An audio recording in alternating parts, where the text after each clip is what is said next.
I'd now like to tell you a little bit about myself and how I got involved in the childbirth conversation shortly after I gave birth in 1970. I mentioned I used Lamaze in 1970. Lamaze was just beginning to sort of be at the end of its peak, and by the mid-1970s, Lamaze and Bradley were going out of fashion. They were going to be replaced by the new childbirth trend that I'll talk about in a future chapter.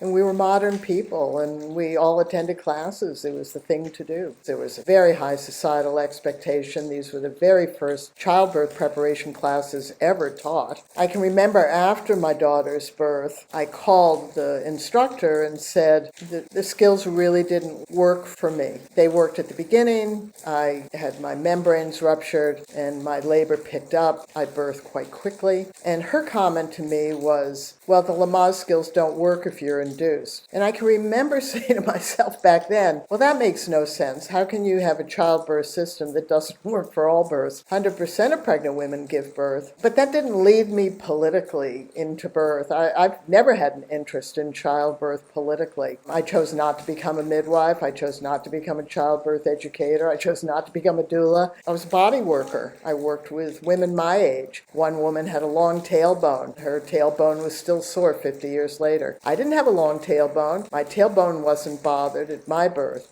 So I worked with a lot of pregnant women. They had bad backs. That began in 1972, my working with hundreds and hundreds of families. For some reason, I worked with very religious families, I'm not, and medically high-risk families. I chose not to learn anything medically. Families basically sent me on a mission, which was to represent the voice of us as consumers, because the families that I worked with, we had all sorts of births. We knew that Lamaze and Bradley were focused on low-risk women. So I took on that mission, thinking that would be easy. Fathers were very involved. Fathers often came to sessions. Pregnant women wanted to talk about their past birth experiences or their future ones. We had no choices back then. We lived in a system that was follow your doctor's orders and heavily skills-based for consumers. Totally lacked choices. I committed to families to only look at birth from ourselves and not from the multiple maternity systems, the delivery of services, of which the New Zealand midwifery model of care is just one delivery of service. 100% of pregnant women are going to give birth, and we're going to give birth in all types of delivery of services. And whatever happens, happens, because there's no way to know what your birth's going to be like. In the beginning, for the first 10 years, Birthing Better Families focused on coping better, working through, handling, managing, dealing with, staying on top of, and feeling in control. Many families didn't find Lamaze or Bradley skills to be able to adjust or adapt or be sustainable. And they certainly weren't geared to those of us who were high risk. And the cesarean rate back then was 4.5%. 95% of us labored, whether for hours or days, whether we coped or suffered, whether we had risks, whether those risks became problems, whether those problems became tragedies, whether we had a good outcome or whether we had a tragedy. All of that was considered to be normal and natural because the medical profession wasn't sophisticated enough to do anything about it. And it wasn't until the 1980s that modern women really began to demand more of their medical profession. Fathers, as I said, were very serious about their roles, so we developed skills for ourselves as birthing women and skills to be a more effective birth coach. We only in the 70s focused on coping skills because we all were pretty much laboring, and women were knocked out if they had a cesarean. Families in the 70s began to develop the concept that I brought to New Zealand, that I talked at conferences for 25 years prior to coming to New Zealand, and spoke for many years afterwards, and certainly in New Zealand, and what the flyer and the handout represented. That concept was that when you're pregnant, that it's normal and beneficial to self-learn birth and birth coaching skills and use those skills to work through the activity of birthing your baby. No matter what happens at your baby's birth, we can all skillfully birth our baby to some degree. And this was shown in the 1961 study at National Women's by H. state brand. What we knew was that the labor and delivery nurses and obstetricians saw multiple millions of women for a generation use Skills and Father's Coach, and they loved working with skilled families. And it was from working with skilled families where women and men reduced the suffering associated to childbirth that the positive changes that occurred in the 1980s, along with the change in the childbirth message, meant that the way I birthed in 1970, follow your doctor's orders, no choices, lots of skills, changed when I gave birth last in 1982.